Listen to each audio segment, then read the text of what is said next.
কি বন্ধুরা, পটল আলু তরকারি খেতে ভালো লাগছে না? চলো তাহলে দেখে নিই কীভাবে অনুষ্ঠান বাড়ির স্টাইলে পটল চিংড়ি বানানো যায়। পটল চিংড়ি বানানোর জন্য প্রথমে আমি চিংড়ি মাছ ভালো করে ধুয়ে নুন হলুদ মাখিয়ে রেখে দেবো। এদিকে আলু পটল ডুমু ডুমু করে কেটে রেখেছি। কড়াইয়ে তেল দিয়ে তাতে আলু লাল লাল করে ভেজে নিয়ে ওই তেলে পটল দিয়ে নাড়াচাড়া করে কিছুক্ষণ ঢাকা দিয়ে দেবো। ঢাকা খুলে পটলগুলি লাল লাল করে ভেজে তুলে নেবো। আবার সরষের তেল দিয়ে চিংড়ি মাছগুলি হালকা ভেজে নেব। এবার পরিমাণ মতো তেল দিয়ে সামান্য চিনি, দুটো তেজপাতা, পাঁচফোড়ন দেব।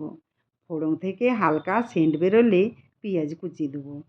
পেঁয়াজ লাল লাল ভাজা হলে তার উপর টমেটো কুচি দিয়ে নাড়াচাড়া করে পেঁয়াজ টমেটোর পেস্ট দিয়ে দেবো। তারপর আদা রসুন কাঁচা লঙ্কা বাটা দিয়ে মশলা কষিয়ে তার উপর স্বাদ মতো লবণ, হলুদ, ধনে জিরে গুঁড়ো, ভেজে রাখা পটল আলু চিংড়ি দিয়ে নাড়াচাড়া করে ঢাকা দিয়ে দেবো।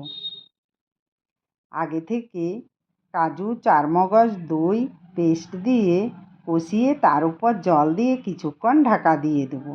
ঢাকা খুলে দেখে নেব সব কিছু সেদ্ধ হয়েছে কিনা।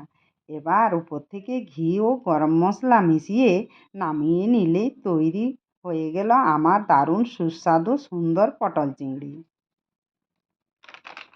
ভালো লাগলে একটা লাইক, কমেন্ট, শেয়ার করবি।